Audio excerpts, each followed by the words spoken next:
Remember I told you about delusion? Now I will quickly go through this because you have gone through Yoga Sutra 200 hour, 500 hour, many hours. So I will not assume you as beginners. Okay? What is the source of delusion?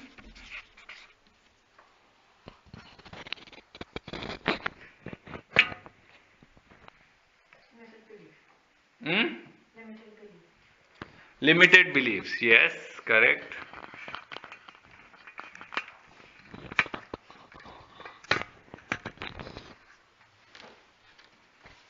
So would you say ignorance?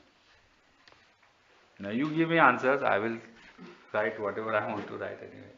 But no, I'm going to talk what I spoke in Prague. You understood the concept of delusion, no? Delusion means basically seeing what we want to see. Doesn't matter what's the reality. So I say, nice blue wall, this one. Like in some scriptures, they will give this example. That when you have typhoid, no, you see everything yellow. There's beautiful example in one scripture. That just like when you have bloodshot eyes, you see everything red. When you have typhoid, you see everything yellow. Same way. Yeah. So what is delusion? Seeing what you want to see. Success is coming in front of you, because of self-doubt you don't see it. All this is delusion. This delusion, I want to make it simple. This delusion is because of a gap. Understand this. The gap between what I think I am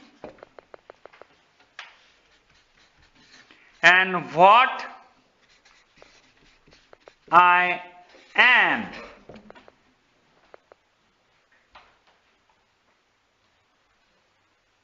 Now apply this to your life. The delusion, the root of delusion, sometimes called as Maya also. Maya, M-A-Y-A. In Patanjali Yoga context, it is called, anyone?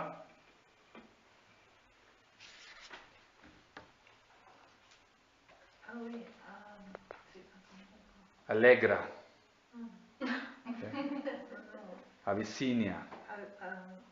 No. Avidya. Avidya.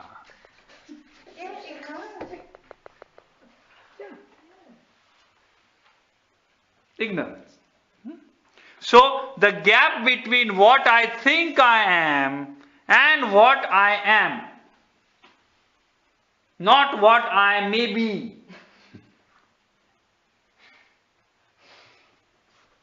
Not what I could be. No, this is finality. This is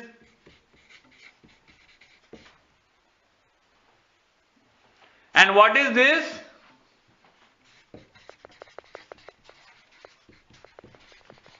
Perception. Please understand this. You understand this? No need to study any scripture. Keep this in mind. That's it. Why? Because we, at our current state, look at everything as perception. For example, we all came here and said, oh, it's such a nice place.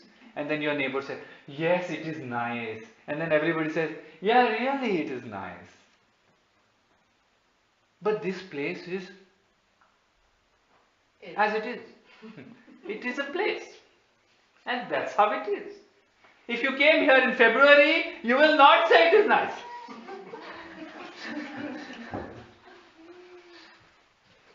This is the truth. It is as it is. But today, because everything is going according to how we want. This beautiful sun and everybody, we sat out and had lunch and it was just perfect. We said, such a beautiful place. Imagine we came here minus 26 degrees. Let's go have lunch outside. Impossible. Impossible. So we create, wow, such a beautiful place. Oh, horrible place. Such good weather. Oh, rubbish weather. All this is here.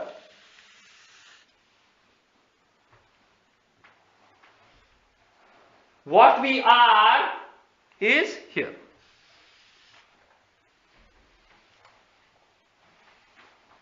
Now see the beauty.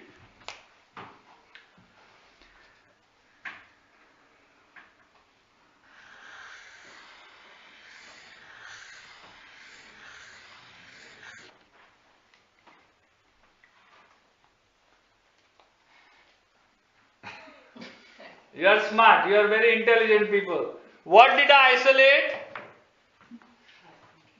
The mind. Mind, the thought process.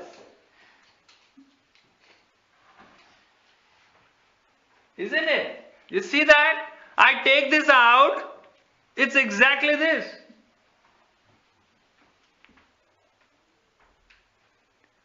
Now I think, okay, now let's assume this, let's analyze this. I think, who thinks? Me. But you are me means, what are you made of? Mind. Yeah, but mind is made of Perception. belief systems. This is the whole thing is perception. It's correct, Veronique. This whole thing is perception. But when I say I think, who is really thinking? Our belief systems, no? Think about it. When I say I think, when I say I was angry, we are just making it an individual context. But something happens and I beat that guy up out of impulse. Then I say I beat him up. But when that thing happened, I did not beat him. Some force inside me just beat him up. Impulsive reaction. So right now, this I think, even though I say I, is completely dominated by belief systems. Because our I itself is creation of belief systems. Do you see that? I'm an Indian yoga teacher with over 22 years of teaching experience in 15 different countries. So my eye is inflated because of all the qualifications. Qualifications. And what do we do? How do we live our life? We live our life just for gathering and maintaining qualifications. Collecting. Collecting. Yeah, collecting also, yes. So next year, I'm an Indian yoga teacher with over 23 years of experience. Because yes, last year was 22, so now there's 23. And then when I have this 25 on my resume, I'm like, 25 years I have been teaching yoga. Because 25 has this value in our heads. And we collect. And then our whole effort goes in maintaining that.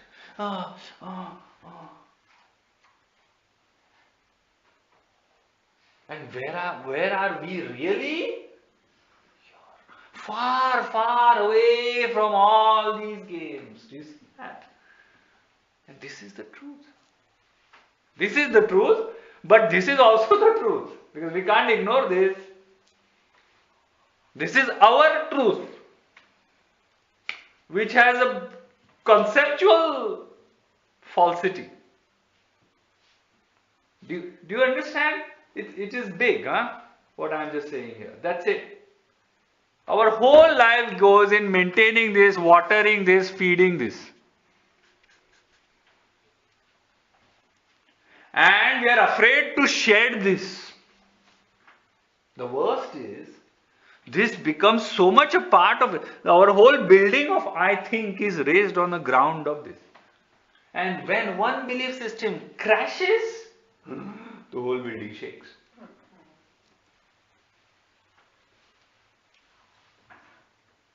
This both is subjective. I is subjective, think is subjective. Nothing, no truth in it.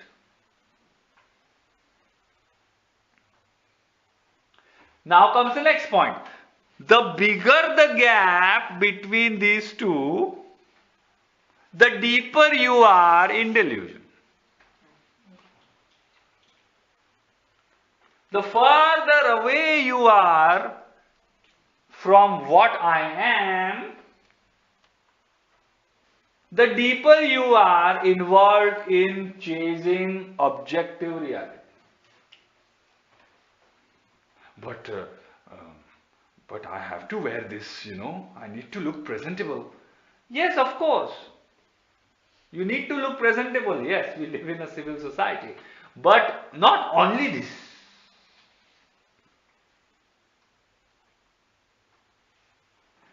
The wider the gap between what I think I am and what I am, the more the trouble, the more the sorrow, the more the three things that I told you. Raga, Moha and Vishada. That is what? Attachment, delusion, grief. See, wider the gap between these two, more my attachment. Do you see that? If this gap is wide, I will be more and more attached. But who am I attached to? I am attached to temporary things. They are temporary in nature. So my attachment is not with something that's permanent. And temporary things will fade away. So I will hold on to this right now, and when I see it's fading away, then I will grab this, then it's fading away, and I will grab this, and fading away. This grabbing will keep me in grief. Because whatever I hold slips away. And many people complain, no? One of their complaints in life is this: whatever I get into is always taken away from me. Yeah, I mean, get up. That means you're not supposed to be attaching to that. It's like climbing the steps.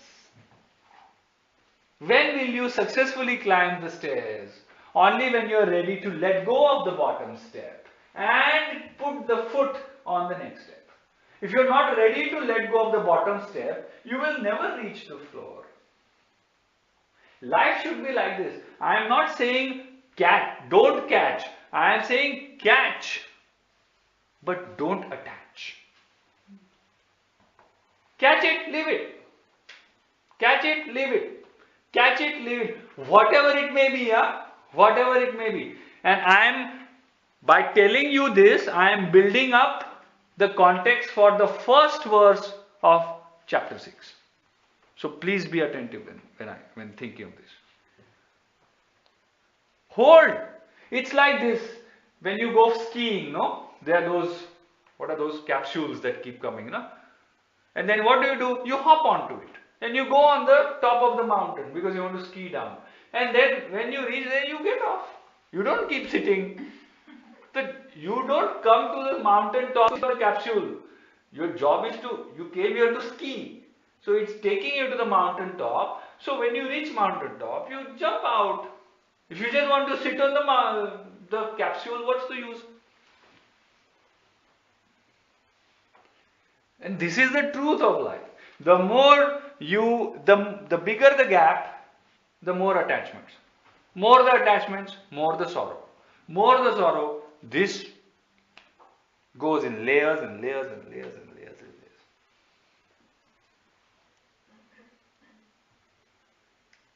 And this is the zone of mind. That's why I think. Is the I and I think like our ego, like ahamkara? Yeah, I is what? My perception of me.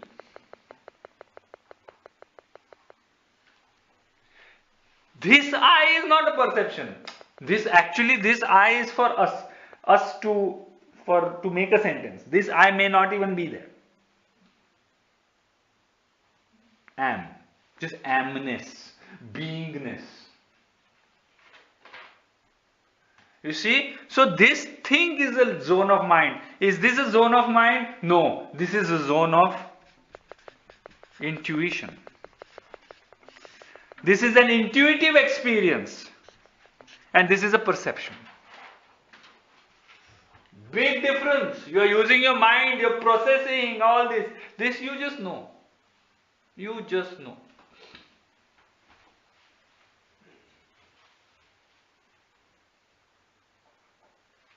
You know, nowadays, in neo spirituality, everybody's getting enlightened, it seems.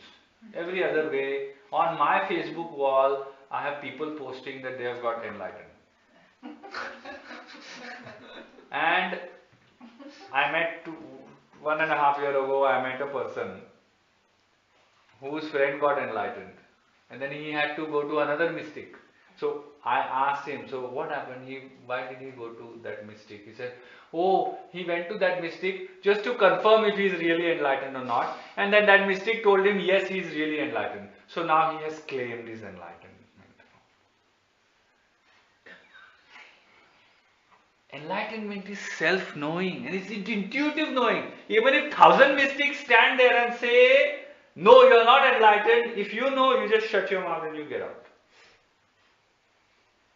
And that's why enlightenment or self-realization is height of self-knowing. How can you have self-knowing by somebody else's knowing? So I go to Veronique and say, Veronique, can you just tell me if I am really enlightened or not? And then to butter her up, I will say, because only one enlightened person will know other enlightened person. So she'll say, oh, thank you. Yes, you are enlightened. What is this BS?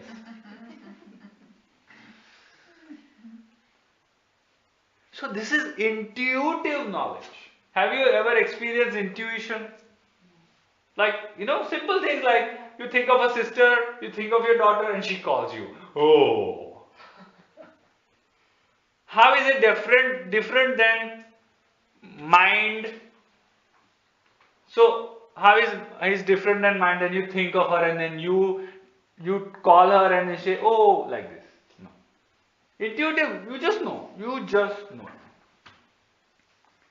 Like we say, following your heart. No? Mind is fighting, you follow the heart and everything is fine. This is the subject matter of yoga. This is the subject matter of all philosophies.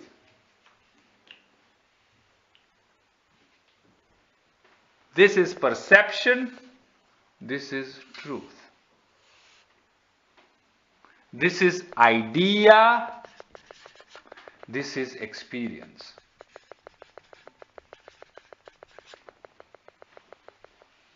This is belief, this is experience.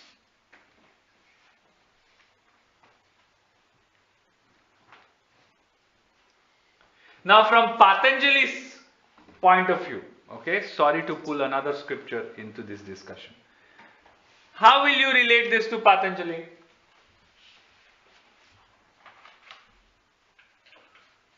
This? Like precious?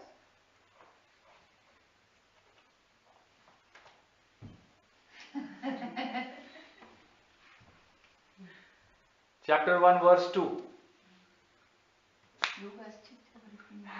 Yoga chitta vritti nirodha. Wider the gap, more the vrittis. Because where is chitta? Chitta is here. Wider the gap, more the vritti. You see what is the third line? Chitta vritti nirodha tada drushtu swarupe. What is the third line? What is the second line is? Yoga is cessation of mental modifications. Once the mental modifications are finished with, you abide in your true self. This model, this is Patanjali's model, because it's everybody's model. I'm sure if I read Bible, I'll get this also, and I have verses. Quran too.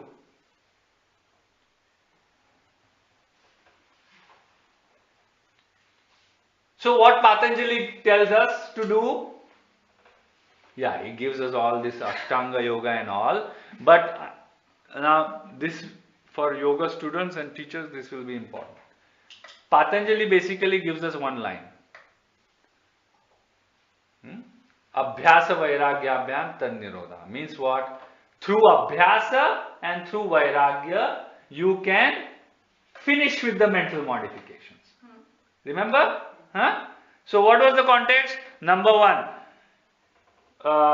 you can finish off with this gap by finishing the mental modifications. When you finish the mental modifications, you will be established in your truth.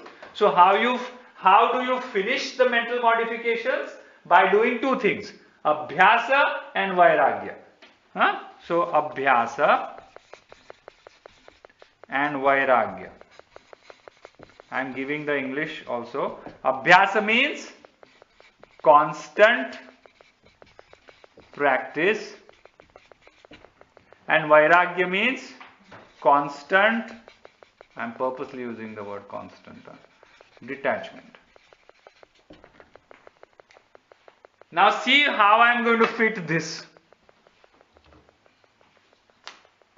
Then whole Patanjali, then don't read the Yoga Sutra, it's done. This is a very important verse, huh? Nobody talks about it. Everybody is only on second verse globally. Abhyasa and Vairagya. So now I have to do Vairagya from this pen. Abhyasa means constant practice, daily sadhana, and Vairagya means constant detachment. Remember I told you, hold, let go, hold, let go, hold, let go. Do we have these both in ourselves, or only one? Anyone? Only one here? Then please come. Hopefully it is this, huh? Not only this. Then don't come, sit here. Look, in our life we have both. Huh? Now comes the punchline. Abhyasa is here. Sorry for the pen.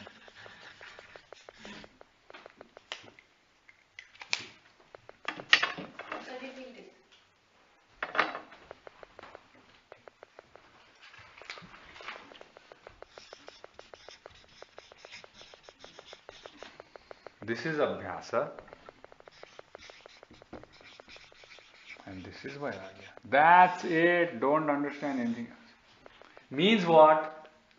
Through constant practice, we go closer to this,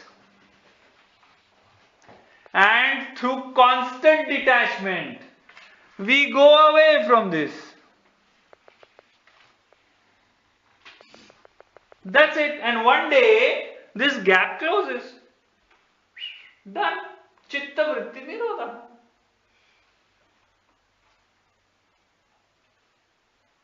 When you do your constant sadhana, where are you? Abhyasa. The whole reason to do your constant sadhana is what? Not to pass away time, but to bring you closer and closer and closer and closer to what you are. And every time you embrace life, you fight the battle of life, you deal with situations, you let go, you catch, you fall, you wake up, you bruised, you heal. All is to be let go. Vairagya, Vairagya. Till becomes one. I am.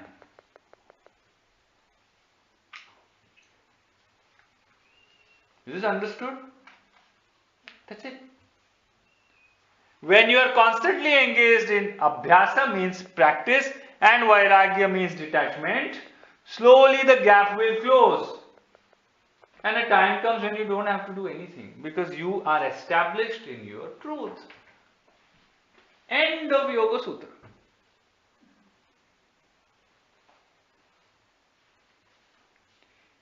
And this nobody talks about for strange reason in modern yoga is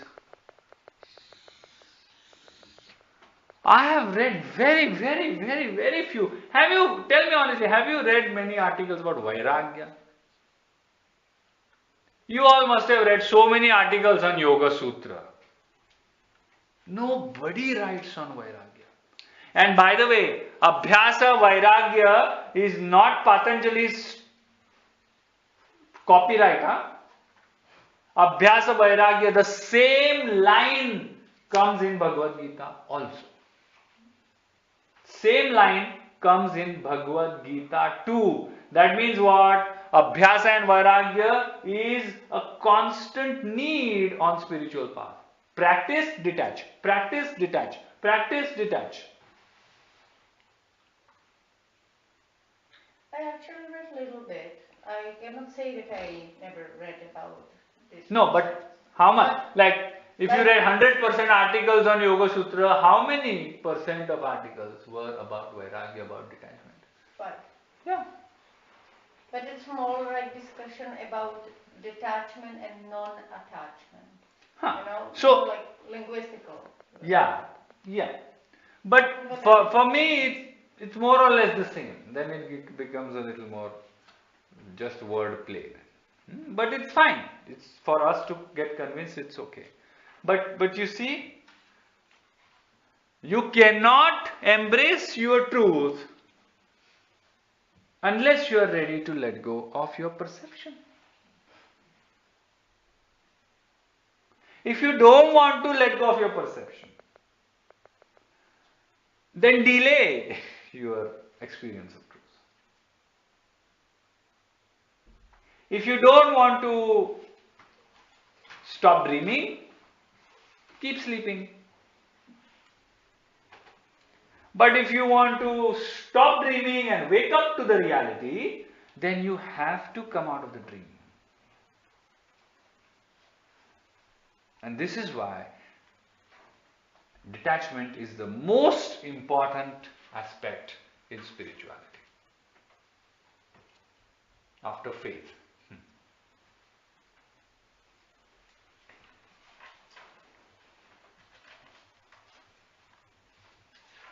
Because it's error.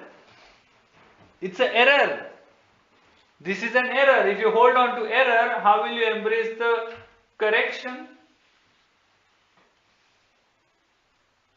Again, I am telling you, if you don't believe the truth, then hold on to your perception. But please remember, as we said, if you are living in perception, what's going to come with it? Delusion. And with delusion, what's going to come? Suffering. So if you don't want to be the truth or experience the truth, then at least be strong enough to be in constant delusion and suffer grief. It's again choice, like I'm opening it like Krishna. You don't want the truth? Fine, it's your life. But then at least do your sadhana to make you strong to fight the grief. Bear the grief. This is it, people. This is it. This is spirituality for you on one single whiteboard.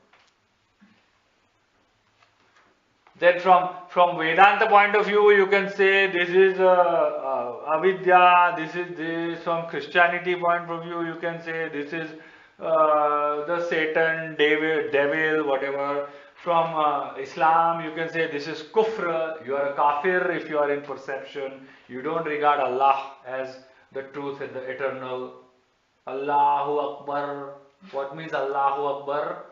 Allahu Akbar means Allah is eternal. So who don't believe in that eternality of Allah are called kafir. Kafir comes from the word kufr. Kufr means deluded. Same context. And the jihad is what? This. Closing the gap is the jihad. And you raise the weapons of intellect and faith, not guns and bazookas. Any questions on this? And this is the gap that we have to close. And this closing of this little gap takes lifetimes. Lifetime. So this is the last. No, look, if you want, honestly, if this really hits you, then the whole Bhagavad Gita, our chapter 6 is about that. You know what is the name of our chapter that we are studying? Atma Sanyama Yoga, means yoga of regulating the mind. It's exactly like Yoga Sutra. Dhyana Yoga is another name, but just because it writes few verses on meditation, it's called Dhyana Yoga. But actually the name is Atma Sanyama, means cultivating the mind.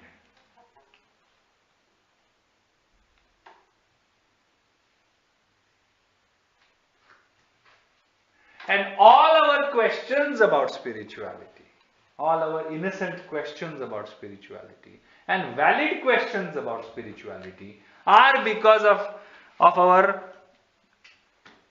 because we are far away from this.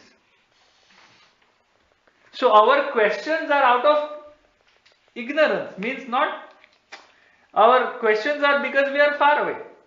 It's like saying, looking at the horizon and saying, oh, there is no church here for the next 5 kilometers. But I don't know. So then I take my car and drive. And there's a little church, 15-seater church. Sorry, I may sound like a 15-seater theater. But 15 bench church there, which I could not see looking at the horizon. So my idea that there is no church in sight, like Sodom and Gomorrah, they're all faithless here. No, but then I took my car and went around and there was a little church there. Wow. So my question, is there a church? No, there is no church. Why? Because I don't see a church. My conclusion was based out of perception, my sense organ. But then what I did, I don't want to believe my sense organ. I took my car and drove around and I found a church. So what happened? My experience of walking on the path, my detachment from my senses brought me to the true conclusion. Not conclusion that I had made out of ignorance and without any other data.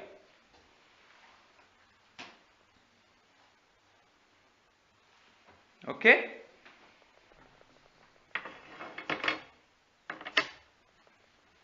If you understand this, don't even understand, just recognize it. Just recognize it. Once you recognize it, then your motivation will be on top. And like, if you really want this to be your last lifetime, we need to seriously work hard. Like really, huh? Really. It's possible. It's possible. That's why always in the teacher training I give this book, Life of Milarepa. Why? For me that book is an ideal situation of a man who till his early 30s was living in complete opposition to what he had become. He became. Living as a black magician, till he was early 30s, and then becoming the greatest mystic of Tibetan Buddhism is not a joke. It's possible. There are many, many. Like I told you this example of this student who went in the room for 5 years and came out self-realized. Did he check with another mystic? No. He didn't, because he knew, and also his guru had told him. So we may not, one lifetime, let's be modest, let's be a little humble. But we need to really, really change the direction of our mind. It has to rotate. I mean, I have a very horrible visualization whenever I say this.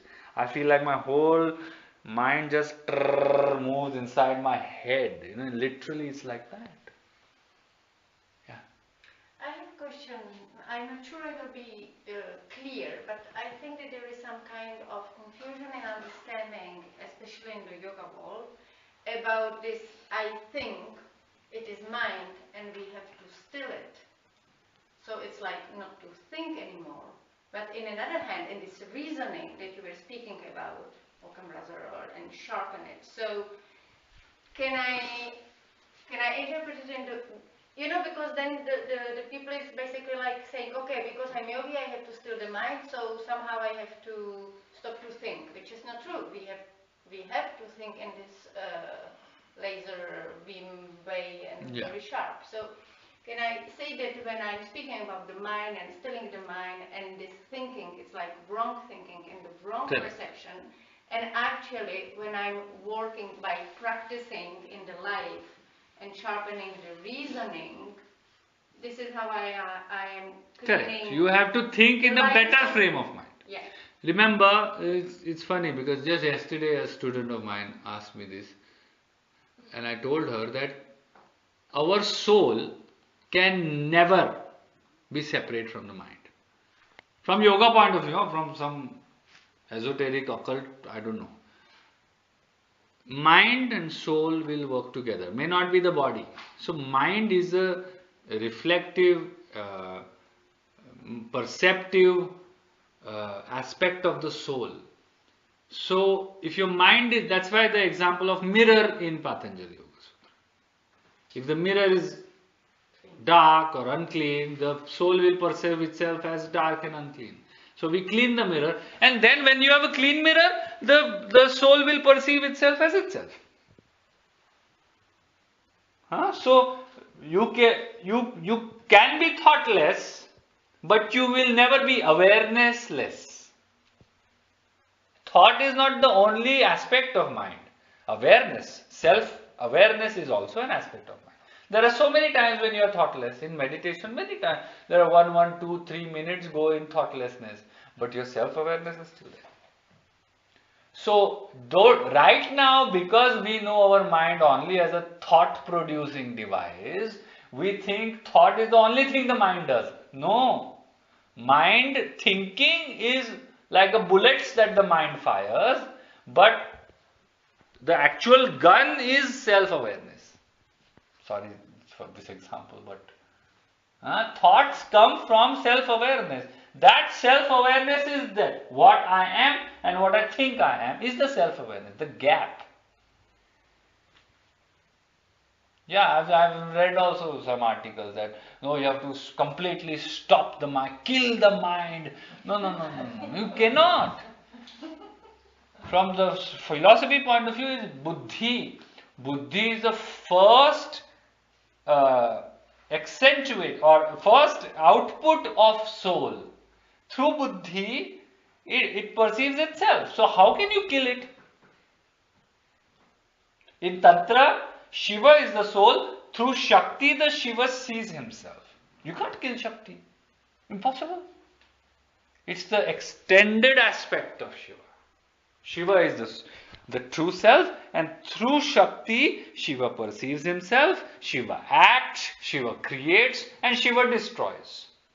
The creative power of Shiva is Shakti. The self-awareness power of Shakti. How can you kill Shakti?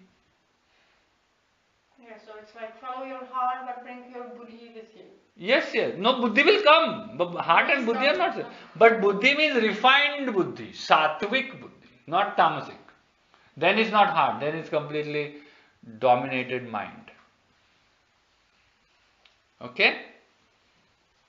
Now you'll start going in the thought mode. Okay, good. As usual, I have exceeded the time limit. Okay, so we will finish now.